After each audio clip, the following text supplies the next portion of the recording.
She wasn't just betrayed. She became the reckoning. Grace Miller walked into the Grand Sterling Hotel ballroom, thinking it would be the happiest night of her life. She was 8 months pregnant, glowing, hopeful, expecting a toast in her honor. Instead, she watched her husband, Richard Walker, billionaire tech mogul and master of public image, publicly announce his new love. And it wasn't her. But Grace didn't cry. She didn't run.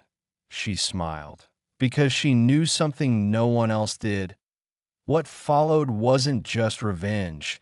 It was a reckoning that would shatter Richard's empire to the ground. And it all began that night. The Bright Futures Gala was Manhattan's most exclusive charity event, a night where the rich and powerful mingled beneath crystal chandeliers, where secrets danced in the shadows of designer gowns. Richard Walker, 42, walked in like royalty. At his side, Lauren Brooks, the enigmatic brunette the media dubbed the Silent Storm. To some, she was just another stunning assistant.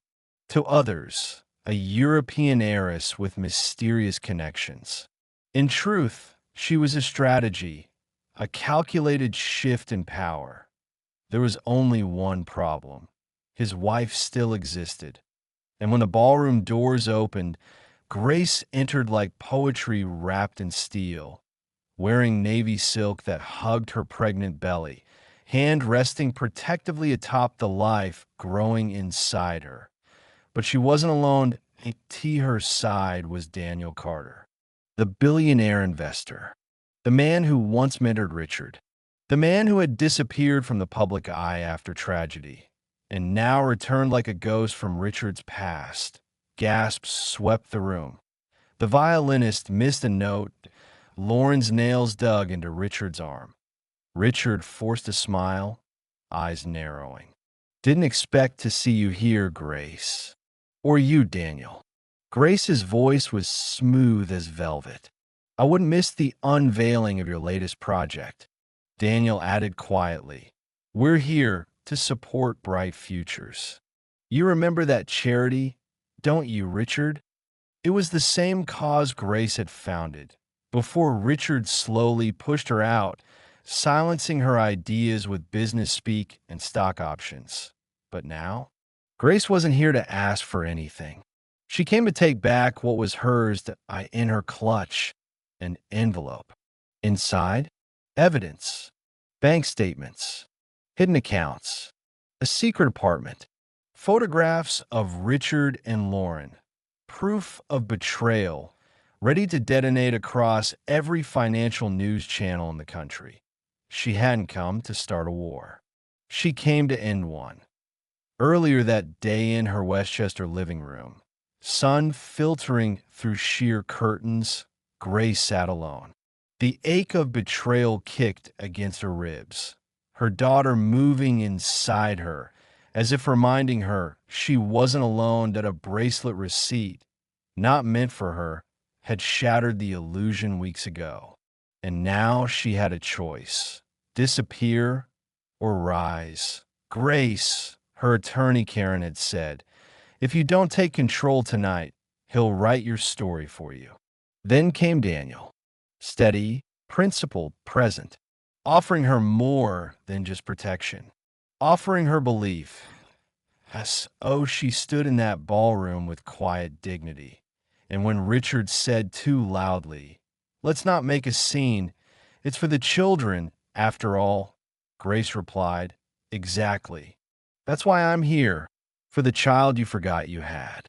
Gasps again. Lauren's smile cracked. Daniel stayed still, letting Grace own the moment. What happened next wasn't just drama. It was a shift, a transfer of power.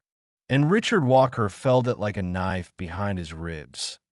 The next morning, while Manhattan's skyline gleamed under morning light, Richard sat in his penthouse, bloodshot eyes glued to headlines.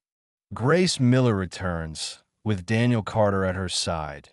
Tech Titan's wife makes power play at charity gala. But worse than the headlines? Silence from his board. No criticismes. No spin plans. Just waiting. Meanwhile, Gray stood in a glass-walled office above Central Park with Karen and media advisor Charlotte Hayes.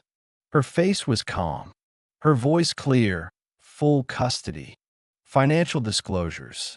And if he tries to hide anything, we release everything. Daniel arrived quietly, with lemon ginger tea and a whole grain bagel.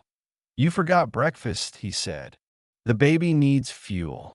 "You always remember," Grace said softly. "I'm not here to rescue you," he replied. "Just to walk beside you, however long you'll let me." Weeks passed, then came the trial. The courtroom was packed.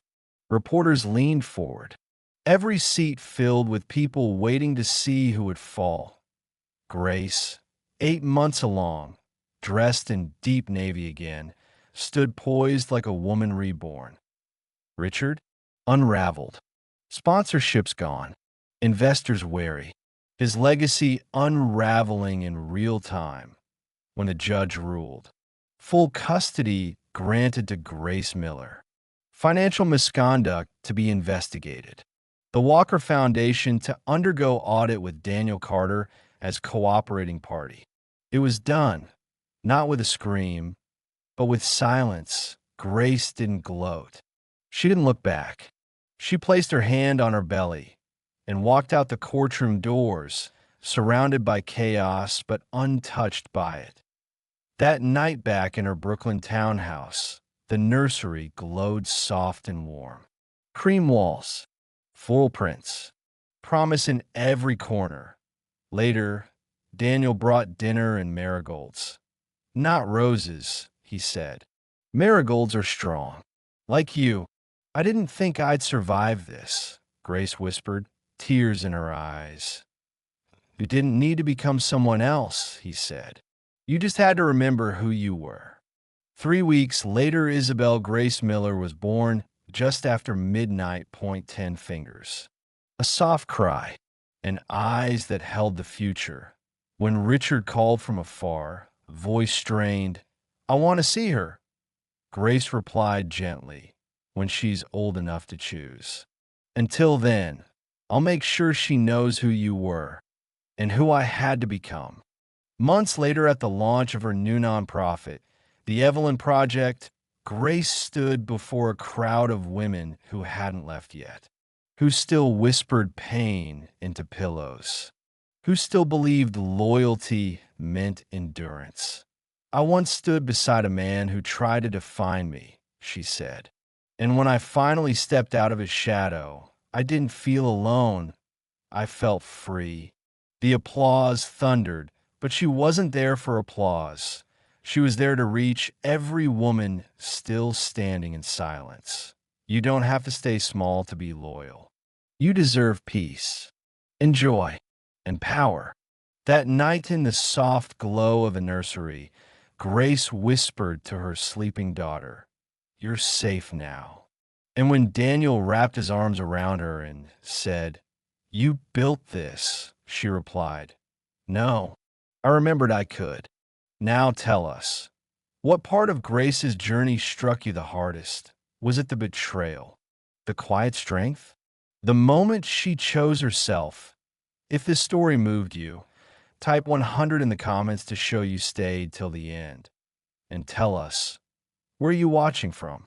We want to hear your story too, because sometimes the loudest power isn't revenge, it's remembering your worth.